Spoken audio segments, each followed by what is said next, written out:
तो शुरू करें। नमस्कार दोस्तों, आज हम लोग पढ़ने वाले हैं साइबर सिक्योरिटी गोल्स को। पेपर में सबसे ज्यादा आने वाला क्वेश्चन जो कि समझ में नहीं आता इसमें क्या लिखे। 3 से 4 मिनट लूंगा और पूरा इसको अच्छे से एक्सप्लेन कर दूंगा। इसके बाद आपको इसमें प्रॉब्लम नहीं आने वाली है।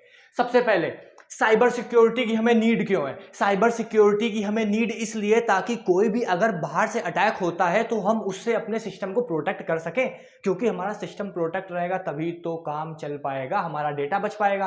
तो जो भी हमारी साइबर सिक्योरिटी पड़ी होती है या हम लोग जो भी टेक्निक्स अपनाते हैं, चाहे वो फायरवॉल हो, चाहे वो एंटीवायरस हो, या चाहे वो पासवर्ड्स हो हमारे किसी भी तरह की, और अगर हम कोई एप्लीकेशन सॉफ्टवेयर भी यूज करते हैं, तो वो जो भी हम साइबर सिक्योरिटी इस्तेमाल कर रहे हैं उसके मेन 3 गोल्स होते हैं। और वो 3 गोल होते हैं CIA, या फिर उल्टा बोल सकते हैं AIC।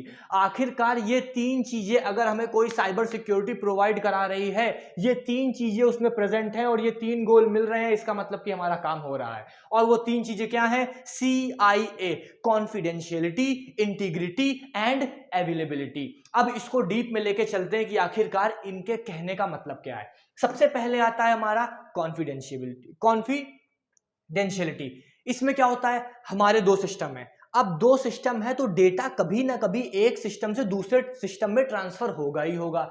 जब डेटा एक सिस्टम से दूसरे सिस्टम में ट्रांसफर हो रहा है तो वो कोई और भी पढ़ सकता है, इसलिए हमेशा क्या करो, उस डेटा को कोड कर दो। मतलब ये सिस्टम ने इस वाले को हेलो भेजना था, यहां से हेलो चला, बीच में कोडेड हो गया। जब चला तो कोडेड हो गया, कोडेड फॉर्म में गया और वहां जाके डिकोड हो गया। इससे क्या हुआ, अगर बीच में कोई अटैकर उस डेटा को पकड़ता भी है या अगर चुराने की कोशिश भी करता है या कोई मान लो देख भी लेता है, तो उसे कोडेड फॉर्म का डेटा मिल रहा है। हमारा डेटा जो है वो कॉन्फिडेंशियल है, अभी उसे कोई पढ़ नहीं सकता, उसे कोई समझ नहीं सकता।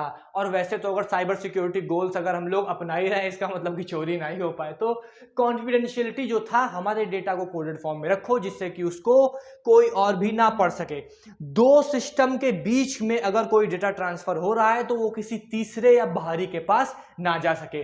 दूसरा होता है हमारा इंटीग्रिटी। इंटीग्रिटी क्या होती है? इंटीग्रिटी को आप ऐसे समझिए, मान लीजिए आपने एक सिस्टम से दूसरे सिस्टम को हेलो भेजा और वहां हेलो की जगह बाय पहुंच गया, भाई साहब लड़ाई हो जाएगी। दूसरे सिस्टम में क्या है?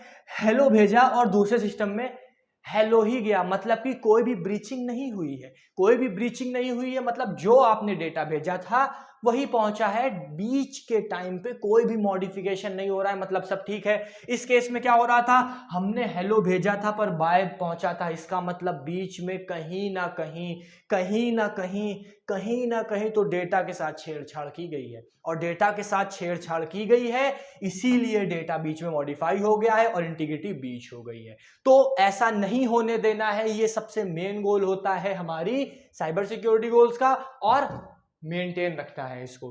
तीसरा आता है हमारा अवेलेबिलिटी, मतलब कि जो भी हमारा डेटा है वो 24/7 अवेलेबल होना चाहिए। मतलब कि ऐसा नहीं होता है, साइट्स में कभी कभी आ जाता है बहुत ज्यादा लोड पड़ने पे डिनायल ऑफ सर्विस या सर्विस वेबसाइट जो होती है वो डाउन कर जाती है। ऐसा मेन टाइम होता है जहां पे एक अटैकर बहुत जल्दी अटैक करके डेटा को चुरा सकता है। मतलब कि वो मतलब बहुत ज्यादा यूजर्स को उसमें मतलब साइट पे लोड डालेगा और जैसे ही लोड डालेगा साइट क्रैश करेगी और उसको हैक करने के चांसेस जो है वो बढ़ जाएंगे। इससे बचाने के लिए अवेलेबिलिटी होती है कि हमारा डेटा 24/7 अवेलेबल हो, वो डाउन ना मारे। और ऊपर से वेबसाइट क्रैश तो करनी ही नहीं चाहिए भाई साहब, मतलब डेटा हमेशा अवेलेबल हो और जो कंसर्न यूजर हो उसी के पास अवेलेबल हो, उसके लिए प्रॉपर ऑथेंटिकेशन हो। ये हमारे 3 मेजर गोल होते हैं साइबर सिक्योरिटी गोल्स के। और साथ ही साथ जो पूरी इसकी प्लेलिस्ट है उसका लिंक डिस्क्रिप्शन में, पसंद आए तो लाइक सब्सक्राइब जरूर करना चैनल को। फिर मिलता हूं अगले वीडियो में, तब तक के लिए thank you, have a nice day. मैं साइड में हटता हूं, अगर आप इसको अपने हिसाब से कुछ भी नोट डाउन करना चाहें तो नोट डाउन कर लीजिए। तब तक के लिए thank you, have a nice day. मैं हूं एकांत पाठक, आप देख रहे थे study with Ekant Pathak YouTube channel. Bye bye. Channel को सब्सक्राइब कर देना।